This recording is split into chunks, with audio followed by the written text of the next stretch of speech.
Hey guys, and welcome to a new video. Today we're gonna start our first map gamble or map comparison gamble, because today we're gonna start our beachhead, not rotation, but beachhead rotation, in terms of we're gonna try different layouts of beachheads or map tiers and just compare all of those to see investment wise how much currency do we get, how much currency. Well, power hour doesn't really matter because it's based on your character, but just to see what is the most profitable beachhead to run and if they are actually profitable, right?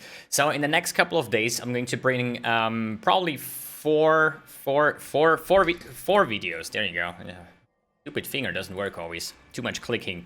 So we're gonna run 60 white beachhead maps, the tier 5. Then we're gonna run 60 yellow beachhead maps, the tier 10 one. Then we're gonna run 60 red. And in the end, once I get more currency, sad, isn't that sad, you know? 60 infused beachheads. But the infused beachheads, they're like 2 or 2.5 exalts at the moment, so I could afford the first 3 rows basically, and then we're gonna see when we can afford the other ones to finish off this gamble, right? So we're gonna write down everything here. So we have the 60 beachhead maps, and here, sir, here is your shout out, okay? So shout out based on somebody helped me collecting all of those. That's like 2 weeks ago or so, and the problem is I did not write down his name. Okay, so I would really like to give the shout out here on this part, but I guess I have to say anonymous, because if you're watching right now, thanks, this is for you, okay? But yeah, this is, I just did not write down the name. It happens, you know, it happens. The first time happening in like 3 years of YouTube of Path of Exile, but yeah, there's always a first time for something, right? Good, so we have about, we start with the white beachheads. In this case, we're gonna run 60 of the white ones. They are currently going between 20 to 30 chaos or something. It's like perfect, right? We have 3 in the morning starting off beachhead maps. First one's like 20 chaos, but if you buy them in bulk, I would say 25 chaos per piece should be accurate. So we have like 1,500 chaos, which is about 8, close to 9 exalts with the exalt exchange ratio of 1 to 175. So what we're gonna do is we're gonna run all of those, and we're gonna collect everything with the same loot filter, so everything is like the same. So I'm probably not gonna pick up any like alchemy shards or chance shards. Is chance shards a thing? I don't think so. But I'm just going to try to pick up always in every single map tier the same amount of currency or the same type of currency. And we're going to see how much we get. We're going to write down everything, like all the currency things that are basically listed into the currency tab over here. Then fragments. This will also include the boss fragments, prophecies, div cards, like whatever we're gonna find. We're gonna see that I probably have to adapt some of the forms over here, and then we're gonna write down how much total currency could we make with those, and then we're gonna see is it worth to run it or not, and we're gonna do the same on the other tiers as well. But the other tiers will be a separate video. Today we're gonna focus on the white ones. So I would say we start the first map over here right now, so you're gonna see how it looks like, and I hope I can actually do it, because nostalgia wise we're gonna play this one as a righteous fire character. So I'm actually not even sustaining here. Shit, I'm dying. Stone Golem, Jolem. I think we're regenning. We're actually regenning. Hey, that's pretty good. So, back in the days in 3.0, I think that's like 11 or 12 leagues ago already, Righteous Fire was the meta. And back in the days, it was the Harbinger League. People were running the beachheads non-stop with Righteous Fire to get to level 100. It was like the most effective way to just group spam, rotation-wise, make those maps. And that's why I decided to level up a Trickster this time around as a Righteous Fire low life character. It is super shitty geared, okay? We have Kikasauro still from leveling. We have some chaos spammed like low level gloves. Like, don't worry about the character. I hope at this part, at this stage on level 79, we are actually able to run the tier 5 map, or I just have to invest a little bit more. But we're just gonna see, I would say we're just gonna run this map. The only problem here is, since I bought all of these maps, I think like 2 weeks ago, there's always a meta crystallizing out in terms of making currency. And I think the most profitable way of making currency at the moment is high-speed seed farming and selling crafts and running Uberlab, for example, right? So the problem with these beachhead maps is it's a unique map, so we're not gonna find any seed caches over here, right? But it might be the only and first time, depending if the league will go core or not, the only time where we can actually farm infused beachhead maps. I don't know if they're gonna exist next league as well, because it's something new here with the infused. And that's why I thought it's actually still the right time to make this gamble, to just compare all of these maps to see what is actually the best one, or if they're just a currency sink and you're not gonna get anything out of it. So I think we have like 6 Harbingers, and the first one doesn't drop anything. I'm always like going to check with the what we get, like Horizon shards. I mean, I know everything in this map is about shards, right? But if a Horizon orb is like a chaos worth and I need like 20 shards, that means every shard is like 0 point something chaos, and this, for me, it's just not worth picking up. So I think it's all about the Exalted shards, the what is it called? The God damn it, the Ancient Orb shards, for example, or Harbinger shards or anything like that. I think those should be shown on my loot filter, and I think those will be the one making the currency, as well as the Harbinger boss set items that you then can combine and then like later on upgrade or something like that. I still didn't really make any kind of research to know how you upgrade those, but I think they are quite valuable. But we're gonna see at some point, once we're done with the maps, if I can even drop the high tier ones in the low tier map and blah blah blah. You know, it's, as I said, it's a comparison gamble. We're just gonna blindly run those maps, see what we get, and then I give you the overview on what is the most or best way to do that. God, I remember doing those rotations back in 3.0. Like, Righteous Fire is a character that I have been enjoying for so long. It's like, since I started playing this game, I think in the first league already, I played my first Righteous Fire. And this was one of the first characters where I said, you know, you just run around. You just don't do anything, basically. You run around. It's like one button character if you count in shield charge. And this is the way that I enjoy playing the game the most, basically, right? Just not worry about pressing anything but maybe flasks. But then Righteous Fire got some kind of rework, right? I'm not entirely sure when did this happened. I think it was like Legion League or Synthesis League. At some point they added this fire damage over time multiplier thing, and then they actually nerfed Righteous Fire. I think now the gem says 20% of your maximum life. It used to be 40%, but they added some base damage, and based on the fire damage over time multiplier, you would technically be able to get better characters going. In theory, right? So back in the days, I actually tried it as a low-life Righteous Fire Guardian, trying out this reworked Righteous Fire with the new modifiers, basically, and it was kind of terrible. It was kind of, the difference was that you have more damage early on with low investment, just because you could have, or at least you had some base damage on top of it. But there wasn't really enough sources of fire damage over time multiplier to make it really, really strong. So you can say early on with low investment, the character was way stronger, but later on, check here, alchemy shards, whatever. But later on, when you had like high investment, we talk about here maybe a 50 to 100 exalts, your character was kind of weaker than before. And since I tried out this one, I said, like, you know what, Righteous Fire with high investment, it's just not worth it anymore.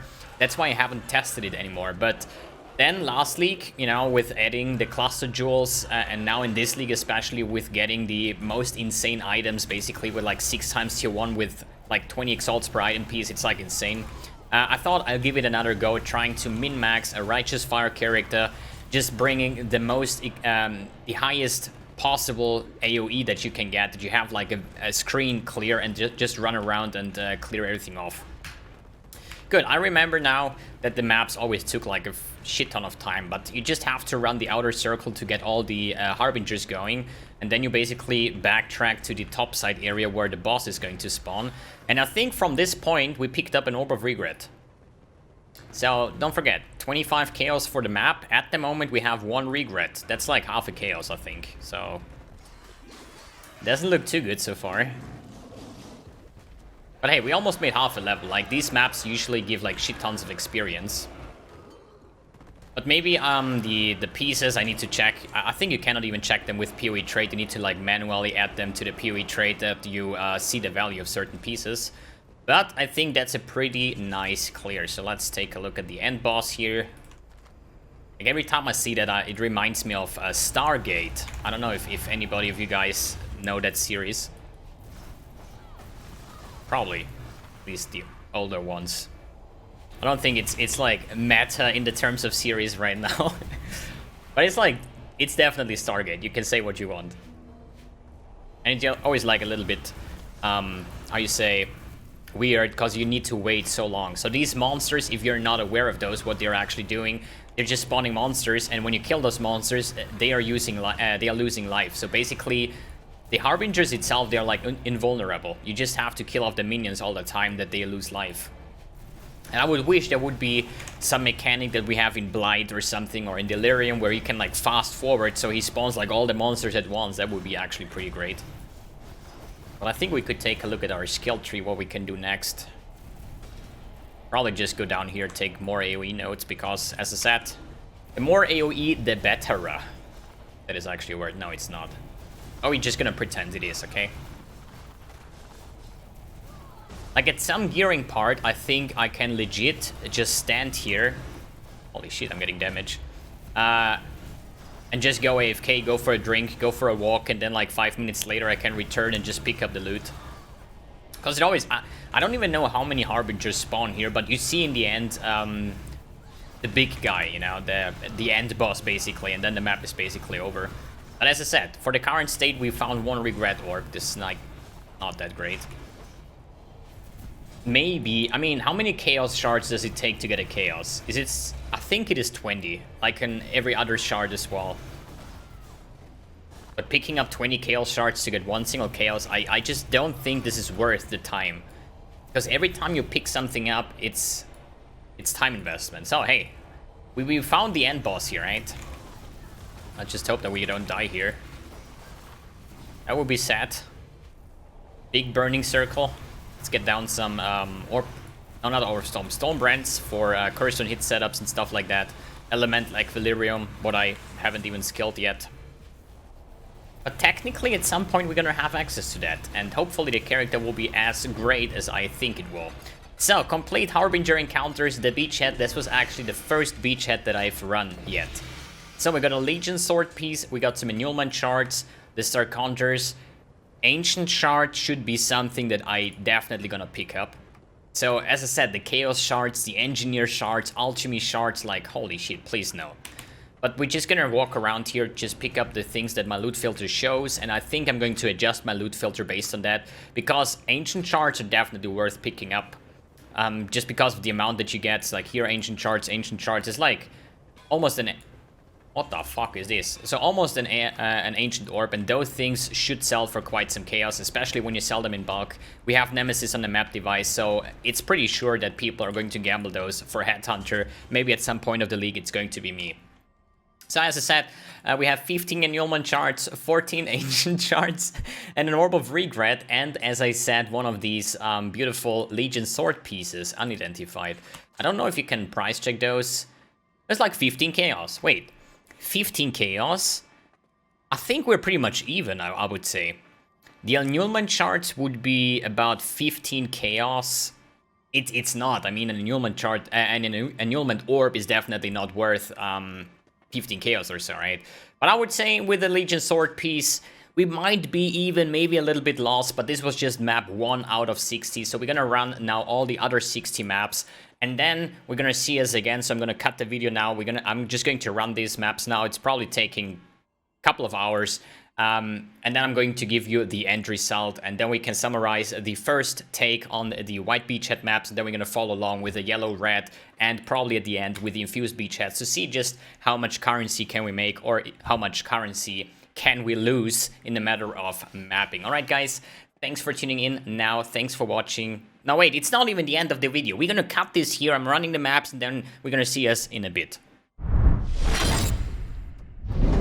Welcome back. I'm done with farming 60 times the white beachhead map, the tier 5 map. So it's time to see what did we find, did we make profit, how much currency we actually lost, and yeah, this is basically the summary of after farming 60 maps. We had the initial cost, and now we're gonna see how much we made out of that, to see what is actually the profit or the loss, basically, right?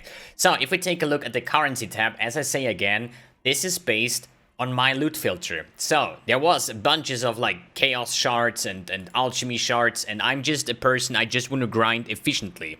So if you pick up every single piece that is dropping in this map, you probably make more currency than I did, but it probably would take 10 times longer than I did. So I started this yesterday. I wanted to do initially 60 beachheads in one go, but it was kind of like boring to run all of these maps. So I made like 30 yesterday, 30 today. So we're done with the white beachhead maps, and now I have the final result. The only thing that I'm questioning myself is why don't I have jeweler orbs? And this is basically because I don't pick up 6 socket anymore. Just because the jewelers and the fusing prices are so low, basically, that for me, I decided it's not worth to pick up anymore. So if you're seeing something here that you say like, hey, why is there no Harbinger orb shards, or, I don't know, Perandus coin shards, you know, it doesn't exist, but just so you understand the principles behind it.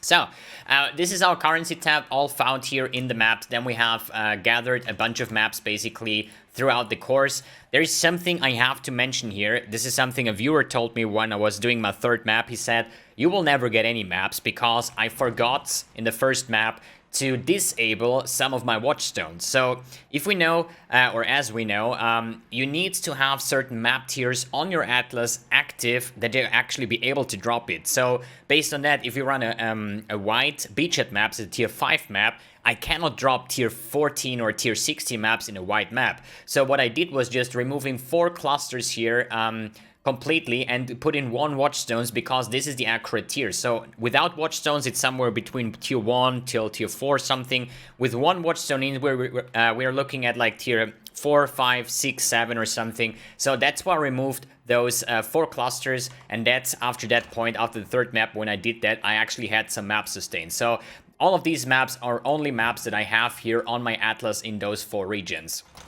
And it actually shows the favorite map, right? So here I have 2 favorite maps that are grayed out, and this is because these maps do not exist in that low tier. So if I would just put in more watchstones over here, at some point these are going to be colored, probably with 4 watchstones in. Now they're colored.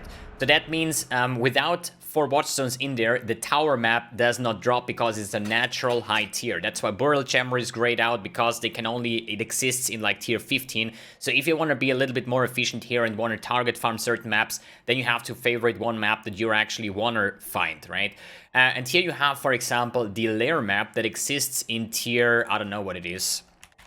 We have like tier 4 map, and there you see I have this map favorite 3 times. And you see here, I found 29 tier 4 maps, 3 maps are just generic anything, and 26 maps I found the lair map, which super nice, shows how this, or if the favorite map system works. So of 29 maps, I found 26 times the lair map. Good.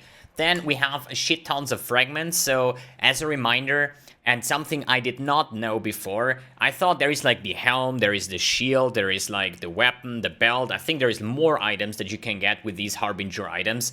And the way that works, you're always going to find pieces like over here, right? I have the first piece, the second piece. There is a third piece that you have to put on the bottom side, and it will transform into the Rippling Thoughts. The belt has 2 pieces, and if you want to know how you can combine those, you have like these 2 pieces, and you're just in your inventory. Let's say this is the right piece. I put it over here. I put the left piece next to it, and as soon as I put it down in the inventory, it just merges naturally together into this belt. It's not a random recipe. I would just, like here on the sword, if I find the third piece, I just put it on the bottom side and it will automatically transform into the weapon if you can put those things in lined up properly.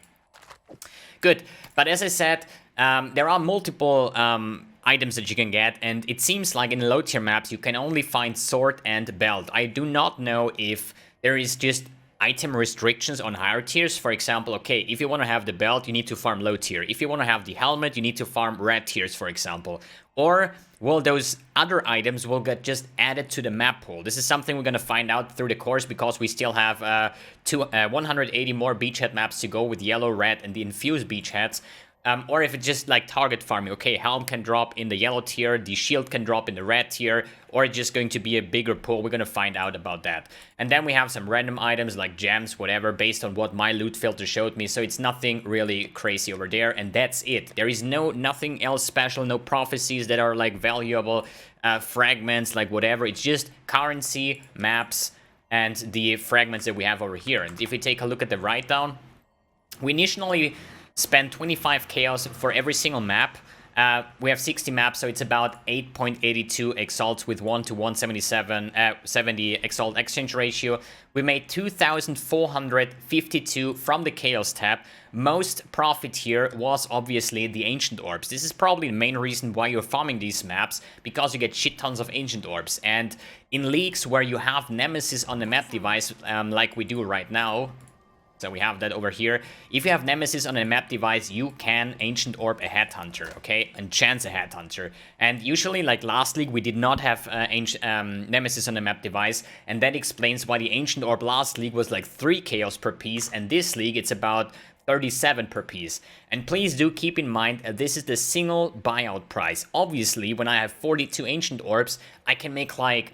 I can try to sell like 1x for 4 pieces. If I do that straight away and just sell bulk of those, I can get way more than 37 chaos per piece. But just for the write down, just for the raw currency, I said like, okay, I have 42 ancient orbs, a single buyout price at 37. This is the currency that I would make from it, right? But obviously, if you start selling those in bulk, then you get way more out of it. Good. So we have the Exalted Orbs. I had 1 natural Exalted Orb, and the other 2 are just coming from Exalted Shards. And that basically sums up to like 2,500 chaos, and we already have 1,000 chaos profit. Then for the fragments, as I just explained how they work to set together, it's a little bit weird, to be honest, because if I say a net, like the average price of every Rippling Thoughts here is 50 chaos, the pieces, we have 20 chaos, 15 chaos, if you just price them like this, they are worth way more. It's probably because people are just missing that one piece to put their weapon together. But if we would say we have the third piece for like 15 chaos or something, right? The total amount of the single pieces would be more than the actual weapon itself. So it's the same basically on the annulment orb. So an annulment orb is 6 chaos per piece non-bulk. But if I price check the annulment shard, it says like 1 chaos per piece. So obviously that's not true, because then I could just like sell 19 shards for 19 chaos, while the full 20 shards annulment is just 6 chaos, right? That's why I also like divided the price. So if I say here annulment shard, I just took the annulment orb price divided by 20, which is the shard amount, and then we would have an accurate price. So I'm not pricing those for 1 chaos, just to keep that in mind as well. Good. So from the fragments, I took an average of flow untethered 40 chaos. Question is, does it work out or not?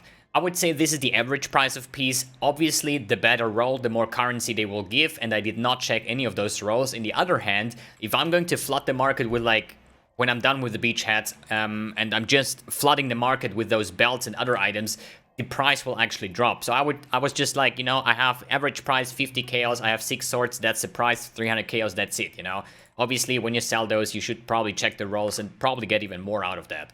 Good, and then last but not least, the maps. I just took an average price, okay? I said every white tier map is 1 chaos, every yellow tier map is 2 chaos per piece, and then we found 3 unique maps. It's a total of 288, because some of the low tier maps are like worth 3 or 4 chaos, and others are like 1 alchemy. So I said like, you know what?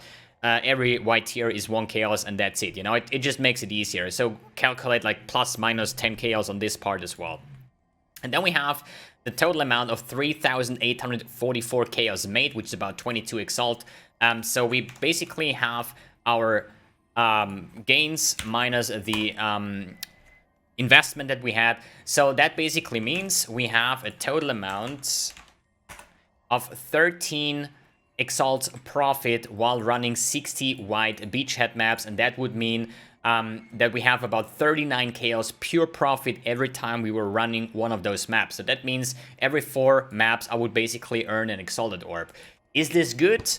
I mean, obviously it is, right? And this is a video meant for the future as well. So I would say if there is no Nemesis on the map device, I would probably just ignore the fact that Beachhead is actually a thing, you know, because Ancient Orbs will be way lower in price. And as you see over here, the Ancient Orbs are actually the type of thing that drops that gives actually the big currency, right? So I would make it depending on that. And in this league, I would probably not farm it either because it's a unique map and unique maps don't have any seed pods, okay? I'm not farming harvest here, I'm not getting any seeds, and I think the seeds are the most valuable things at the moment. So just grinding your Atlas, spawning Conquerors and so on would also like bring you the seeds, and the seeds is just prophecy as well, or at least profit as well as selling those crafts would be actually more profitable. But hey, I'm doing this for the future, so in like 3 or 4 leagues when I'm thinking like, hey, I could run a couple beachhead maps, I can watch these videos and see the average drop what I could get. So basically you can say in 60 maps I dropped 42 ancient orbs. That would mean 60 divided by 42 no wait, 42 divided by 60, which means exactly 0.7 ancient orbs per map, which is kind of pretty cool. Good, that's about this part. I'm done with the 60 white, so now it's about time to hit the 60 yellow one. So we're gonna do this again and again and then again once I have currency for the infused ones, and we're gonna see how does this actually change. Do we find more ancient orbs than in the white tier maps? Do we find anything else that is more valuable? Maybe the fragments are more valuable. And we're gonna do the same thing again and see how much profit we're gonna get. Now we have for the write down, we have 13 or close to 14 exalts profit on 60 white beachhead maps. Alright guys, thanks for tuning in, thanks for watching, and see you in the next video.